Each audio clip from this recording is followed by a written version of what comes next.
You know, I actually hated cooking growing up. Like, hated it. And we were forced to be in the kitchen. My mum was like, all the young girls get in the kitchen. Just typical of having, you know, those ethnic parents.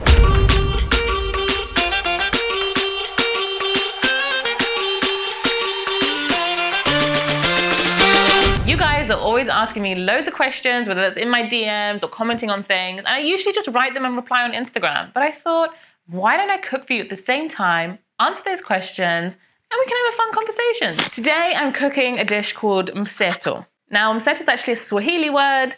This dish comes from the Swahili Omani, so the Omani tribes that, you know, spent time in Zanzibar, Tanzania, Kenya, parts of East Africa. And the dish is essentially like a coconut rice, a very soft coconut rice made with mung beans.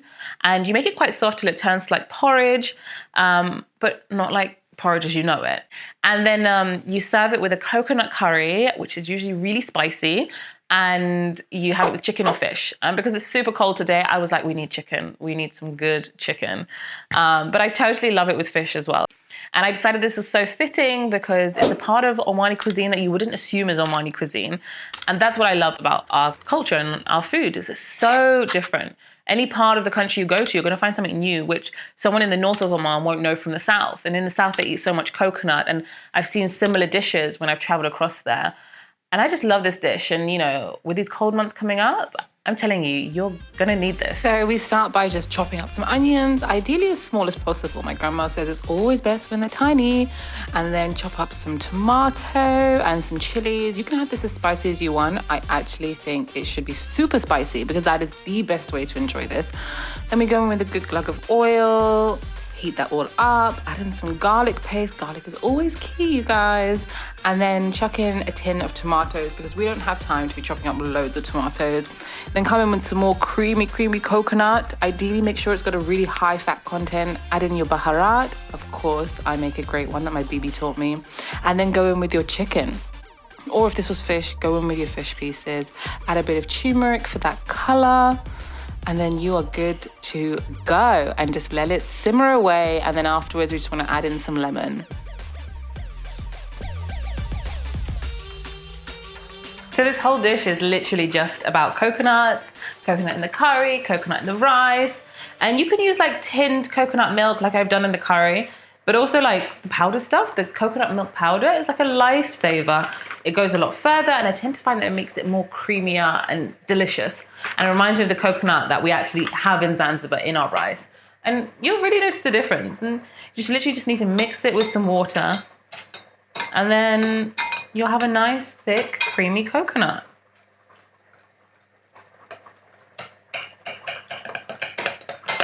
What are you going to do next? I need to put the rice onto. Oh. In presenting mode. I've got some nice thick coconut, kind of looks like milky, frothy, something, I don't know. And I'm literally just gonna put my rice on to come to like a half boil. Then we're gonna add in the coconut and the mung beans. It's just gonna do its thing and come out super soft and gorgeous. Chuck in some coconut milk.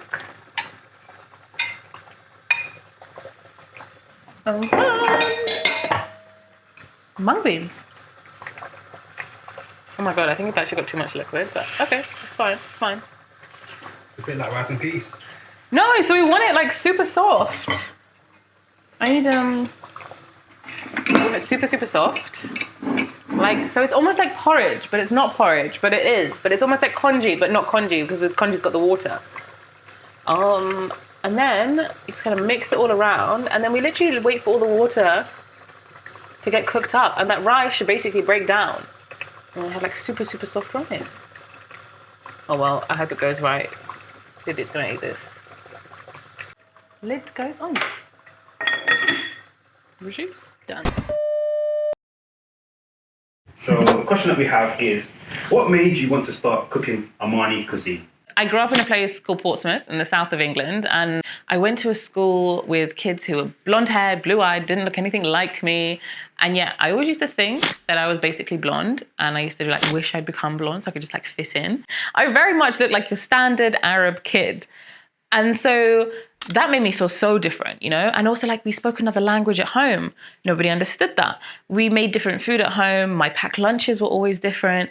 And because none of my friends at school could relate, they would always look at me like I was different, and they'd make that contrast, But then I come to uni where I assume that to feel like someone, you have to look like them.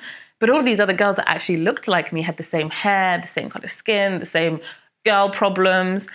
They actually weren't similar to me either, because their whole upbringing was so different. They all spoke Arabic and my Arabic wasn't strong. They ate the same food as me, which was great. But then they also knew like the little things that you know from growing up in your ethnically from countries to say. So I didn't understand that. I didn't understand like the certain sweets that were nostalgic to them, or the fact that, going to a wedding every day or every weekend was a funny thing to talk about. I couldn't blend. I was like, how do I navigate this? So then I just started learning about food, because actually food became the thing to help me understand my identity, which is kind of wild, but also kind of makes sense because food travels, right? I'd call up my grandma and my mom and I'd ask them, how do I make this dish? How do I make that dish? And I started to look at all these dishes and I was like, but why does Oman have these dishes? What is actually Middle Eastern food? And so that became my thing. Like, Omani food is so different because of our history. And Oman's history is so complex and layered and fascinating. And I just decided to dive into it to better understand the food that we were putting on our plates. And in turn, that helped me to understand my identity, which has been pretty awesome because now I get to share it with the world. That is literally why I decided to start exploring it, not because I had some passion for food.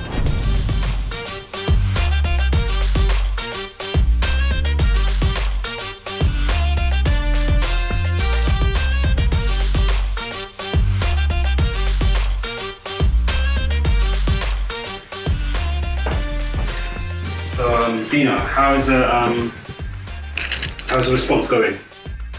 It's been going well. I mean, it's literally not something I ever expected. Like, it's crazy all the types of work I've been getting, from like the recipe developing to writing to filming, even consulting abroad. Like, honestly, it's amazing. And most of all, I'm just so happy that I get to talk so much about Oman, spread the word about our food, literally, figuratively putting Omani food on this food map and just literally doing my thing. And now the biggest achievement that has come is my book, which is the next big thing.